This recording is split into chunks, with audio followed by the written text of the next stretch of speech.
Morning बच्चों। I hope you सब लोग अच्छे होंगे और अच्छे से पढ़ाई कर रहे होंगे। So we are going to start SN2 reaction. So let's see what is SN2 reaction. What is the mean of SN2 reaction? SN2 reaction is a bimolecular reaction. First point कि SN2 रिएक्शन जो होती है वो bimolecular reaction होती है. क्या होती है बेटा? By molecular reaction. Why are you called SN2 reaction? Because SN2 reaction is depend on both concentration of reactant and nucleophile. So इसमें दो concentration एक साथ वेरी करती हैं, तो इस वजह से हम SN2 पढ़ते हैं. जैसे अगर SN2 रिएक्शन होगी तो न्यूक्लियोफाइल अटैक करेगा और लिविंग ग्रुप लीव करेगा. तो दो प्रोसेस एक साथ होते हैं. जब तक न्यूक्लियोफाइल रिएक्टेंट पर अटैक नहीं करेगा SN2 रिएक्शन नहीं होगी. इसी वजह से इसको बाई मोलिकुलर रिएक्शन कहते हैं.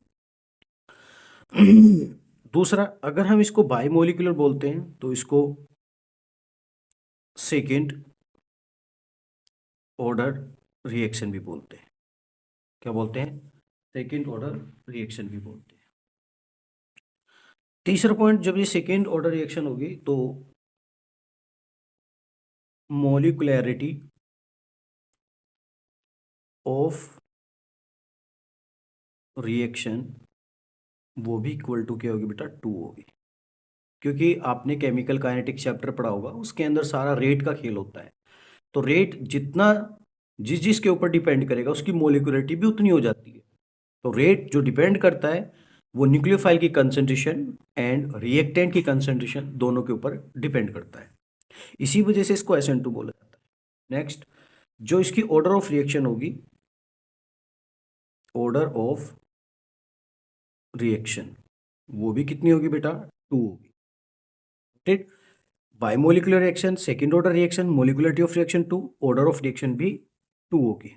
जो रेट है, rate dependent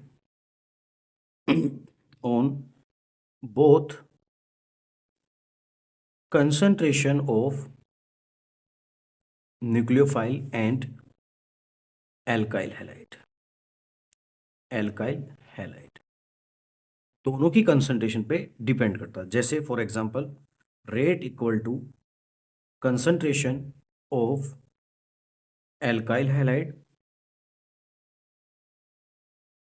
alkyl halide bracket में कंसंट्रेशन ऑफ न्यूक्लियोफाइल.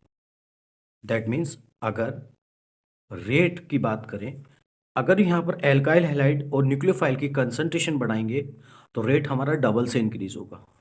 अगर आपके इनके एल्काइल हैलाइड और न्यूक्लियोफाइल की कंसंट्रेशन डबल से इंक्रीज हो रही है तो ये 4 टाइम्स इंक्रीज होगा. दैट मीन्स हमेशा डबल से इंक्रीज होगा. रेट एल्काइल हैलाइड की कंसंट्रेशन बढ़ेगी तब भी बढ़ेगा, न्यूक्लियोफाइल की बढ़ेगी तब भी बढ़ेगा, और दोनों के एक साथ बढ़ेगी तो डबल से बढ़ेगा. तो बेटा ये बात आपको ध्यान में रखनी है. ठीक है. जो SN2 रिएक्शन जो कैरिड आउट होती है, SN2 reaction carried out in presence of polar aprotic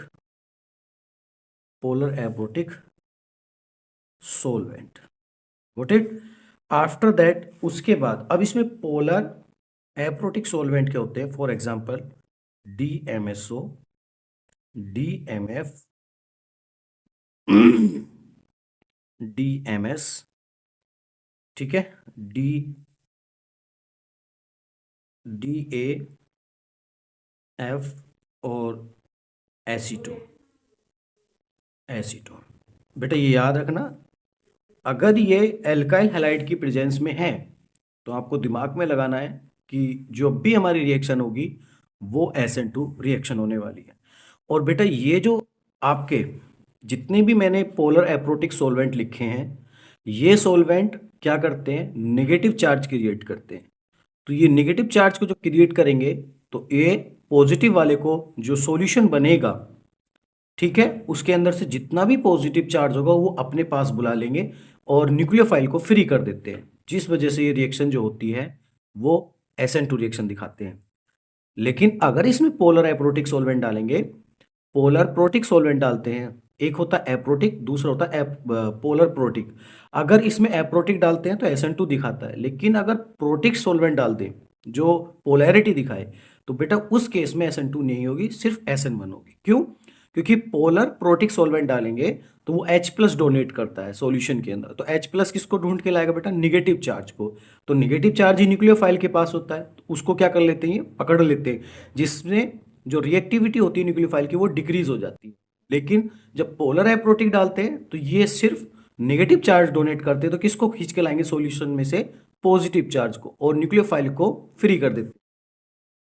for example उसके बाद देखते हैं जैसे DMSO क्या होता है, di methyl sulpho oxide, DMSO ये होता है बेटा इस तरीके से। Acetone CH3 C double bond O CH3। तो बेटा ये करते कैसे काम है, देखो अगर हम इसको सॉल्यूशन के अंदर देखते हैं तो कैसे टूटते हैं ये कुछ इस तरीके से टूटते हैं, SO माइनस प्लस CH3 और ये भी कैसे टूटेगा, कुछ इस तरीके से CH3 CO माइनस CH3 और यहाँ पर प्लस। तो बेटा देखो दोनों के अंदर ये जो निगेटिव चार्ज फ्री हो रहा है ये किसको लेके आएगा सॉल्यूशन में से? पॉजिटिव चार्ज को। किसको लेके आएगा खींच के? Positive charge. तो ये पॉजिटिव चार्ज इसके साथ जो नेगेटिव पार्ट होगा न्यूक्लियोफाइल का वो फ्री हो जाएगा और उसकी रिएक्टिविटी और ज़्यादा इंक्रीज हो जाएगी। तो ये बात आपको ध्यान में रखनी। उसके बाद जो उसका नेक्स्ट पॉइंट आता है कि जो SN2 रिएक्शन के अंदर जो ट्रांजिशन स्टेट होती है वो कैसे देखने को मिलेगी आपको। तो इसमें हम लिख सकते हैं कि इन SN2 रिएक्शन पेंटावेलेंट क्या होगी बेटा? पेंटावेलेंट ट्राइगोनल बाई पिरामिडल, ठीक, ट्रांजिशन स्टेट इज फॉर्म, ठीक। उसके बाद जो बेटा इसमें आपका जो न्यूक्लियोफाइल है, whenever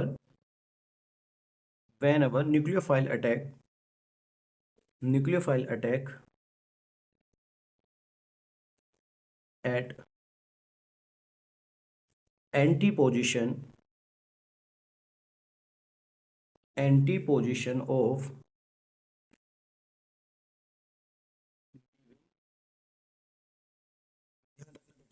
जब भी आपका न्यूक्लियोफाइल अटैक करेगा तो हमेशा वो एंटी साइड से अटैक करेगा, देन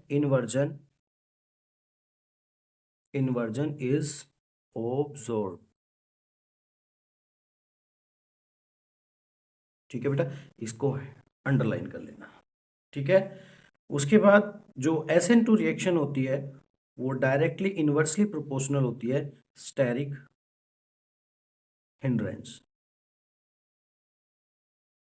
जितना ज्यादा उस मॉलिक्यूल के अंदर स्टेरिक हिंड्रेंस ज्यादा होगा उसकी SN2 रिएक्शन उतनी ही कम होगी। तो अगर हम रेट की बात करें, जैसे rate of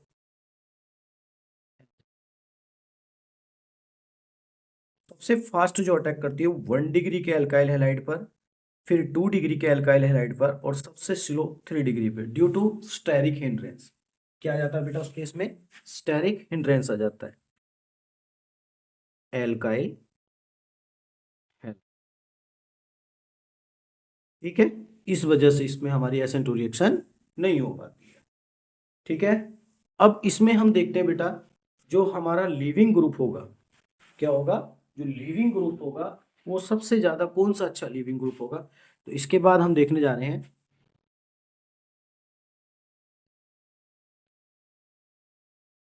ability of leaving group. तो इसमें जो लीविंग ग्रुप की एबिलिटी होगी सबसे ज़्यादा, जो आपकी SN2 रिएक्शन होगी किसके ऊपर होगी, तो सबसे ज़्यादा होगा बेटा जो एल्काइल हैलाइड आयोडीन का बनेगा, उसके बाद RBr, उसके बाद RCl, और सबसे कम होगा RF। मतलब RF के ऊपर बहुत रेयर आपको SN2 रिएक्शन देखने को मिलेगी, अगर मिली तो जनरली, वरना हम बोल सकते हैं नो SN2, नो रिएक्शन। ठीक है बेटा, इस तरीके से आपको ध्यान में रखना है। ठीक है, उसके बाद जो इसमें RDS स्टेप होगा, RDS स्टेप को हम फुल फॉर्म होती है रेट डिटरमाइनिंग स्टेप। तो बेटा वो जो RDS स्टेप होगा वो RX alkyl halide bond breaking step is RDS of. और इसके जो की पॉइंट है वो आपको याद रखने हैं, जो मैं आपको रिएक्शन को कराने से पहले आपको बताना चाह रहा हूं कि SN2 रिएक्शन जब भी मिलेगी तो पहले पॉइंट में तो आपको ये याद रखना है कि ये जो डायरेक्टली प्रोपोर्शनल होती है स्टेरिक हिंड्रेंस, किसके होती है बेटा, स्टेरिक हिंड्रेंस। ठीक, दूसरे पॉइंट में आप बोल सकते हो कि जितना SN2 के पास विड्रॉइंग ग्रुप होगा, इलेक्ट्रॉन विड्रॉइंग ग्रुप, उतनी ही ज़्यादा आपकी SN2 रिएक्शन फास्ट होगी। जितना ज़्यादा ये इंक्रीज होगा उतनी ही SN2 फास्ट होगी। उसके बाद जितना ज़्यादा आपका न्यूक्लियोफाइल अच्छा होगा, न्यूक्लियोफिलिसिटी जितनी ज़्यादा होगी उतना ही ज़्यादा आपका बेटा SN2 भी फास्ट होगा। बट इनवर्सली प्रोपोर्शनल होगा। अगर उस एल्काइल हैलाइड के पास इलेक्ट्रॉन डोनेटिंग ग्रुप है तो बेटा आपकी हमेशा SN2 रिएक्शन डिक्रीज होगी। क्या होगी, SN2 रिएक्शन डिक्रीज होगी। देखते हैं, अब एग्जांपल को हम समझते हैं। ठीक है, और इसको याद रखना बेटा, ये जो सिंगल स्टेप में रिएक्शन होती है, SN2 रिएक्शन जो होती है सिंगल स्टेप रिएक्शन, तो आप यहाँ पे पॉइंट बढ़ा सकते हो, SN2 reaction is single step. ठीक, अब इसका एग्जांपल देखते हैं कि होता कैसे बेटा। तो सबसे पहले जैसे मैंने मान कर चलो C, ये X, ये एल्काइल हैलाइड है बेटा, ये आपका हाइड्रोजन हो गया, ये भी हाइड्रोजन, कार्बन की 4 वैलेंसी होती है, और ये आपका कुछ वैकेंट ऑर्बिटल हो गया, और यहाँ पर आपका न्यूक्लियोफाइल, और इसके प्रेजेंस में कौन होना चाहिए, पोलर एप्रोटिक सोलवेंट। और मैंने आपको बता दिया है पोलर एप्रोटिक सोलवेंट। अब इसका रोल अब यहाँ से स्टार्ट होगा। तो यहाँ पर जो भी निगेटिव चार्ज क्रिएट होगा तो न्यूक्लियोफाइल के पास जो पॉजिटिव वाला होगा उसको वो पकड़ लेंगे, तो इस न्यूक्लियोफाइल को क्या कर देंगे, फ्री कर देंगे। जैसे ही फ्री होगा तो बेटा इसकी रिएक्टिविटी और ज़्यादा फास्ट हो जाएगी, किसके ऊपर, एल्काइल हैलाइड के ऊपर। और वो कितना एल्काइल हैलाइड कैसा होना चाहिए, या तो आयोडीन का सबसे ज़्यादा, फिर ब्रोमीन, फिर क्लोरीन, फिर फ्लोरीन। समझ गए। तो अब बेटा ये देखो दो तरीके से अटैक कर सकता है, ये न्यूक्लियोफाइल फ्रंट से भी अटैक कर सकता है और ये न्यूक्लियोफाइल बैक साइड से भी अटैक कर सकता है। लेकिन अगर बेटा जो हमारा वीक पोलर बॉन्ड होता है, क्या होता है, ये पोलर बॉन्ड होता है, तो बेटा इसकी हैलोजन की जो इलेक्ट्रोनेगेटिविटी होगी वो कार्बन से ज़्यादा होगी, तो इसके ऊपर पार्शियल नेगेटिव आएगा, और इसके ऊपर कैसा चार्ज आएगा, पार्शियल पॉजिटिव। तो बेटा जब ये दोनों पास पास में आएंगे तो इसके पास भी नेगेटिव चार्ज है, इसके पास भी, तो दोनों के बीच में क्या होगा, रिपल्सन होगा। तो जिस वजह से न्यूक्लियोफाइल फ्रंट से अटैक नहीं कर पा सकता। जब फ्रंट से अटैक नहीं करेगा, लेकिन लीविंग ग्रुप को इसको निकालना है, क्योंकि बेटा इसका बल्कि साइज होता है और निगेटिव भी होता है, तो ये बॉन्ड को ज़्यादा टाइम होल्ड नहीं कर पाएगा, बॉन्ड टूटेगा। लेकिन आपको पता है कि अगर कोई भी चीज़ स्ट्रॉन्ग होती है, ठीक, तो उसका कहीं ना कहीं वीक पॉइंट होता है, तो इसका जो वीक पॉइंट होता है उसका बैक साइड होती है, इसको हम बोलते हैं sigma star anti bonding orbital. तो ये हमेशा याद रखना, जहां से भी लीविंग ग्रुप लीव करेगा Lg, उसके हमेशा बैक साइड से जो होती है वो एंटी बॉन्डिंग होती है, और वो एंटी बॉन्डिंग ऑर्बिटल हमेशा खाली होते हैं। तो बेटा यहाँ से पीछे से जाएगा, इजीली अटैक करेगा, और कुछ इस तरीके से आपका ये निकालेगा। देखो मैं आपको दिखाता हूँ, कुछ इस तरीके से बनेगा CH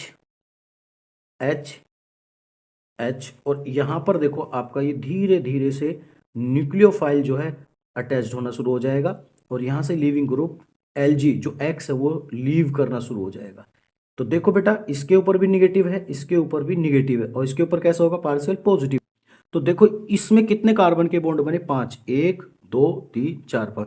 इसी को हम बोलते हैं पेंटावेलेंट। आपको मैंने लिखवाया था कि SN2 reaction pentavalent trigonal bipyramid transition state form, तो इसी को हम बोलते हैं बेटा transition state.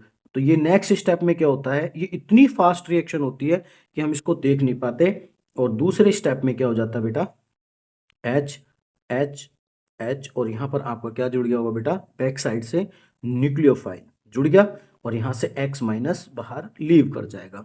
That is product. ये आपका जो बनेगा SN2 रिएक्शन का प्रोडक्ट बनेगा, और यही मेजर प्रोडक्ट होगा। तो बात कहने की ये है बेटा कि अगर न्यूक्लियोफाइल बैक साइड से अटैक करेगा, अगर इसका इनिशियल कॉन्फ़िगरेशन R रहा होगा, तो ये हमेशा S कॉन्फ़िगरेशन दिखाएगा। दैट मीन्स कहने का मतलब ये है कि ये हमेशा इन्वर्जन कॉन्फ़िगरेशन ही दिखाता है। कैसा कॉन्फ़िगरेशन दिखाता है बेटा, हमेशा इन्वर्जन कॉन्फ़िगरेशन। अब बात आती है कि सर अगर हम 3 डिग्री का एल्काइल हैलाइड ले ले तो उसके ऊपर एसेंट्रिक रिएक्शन क्यों नहीं होती, जबकि 1 डिग्री के ऊपर सबसे ज़्यादा फास्ट होती है।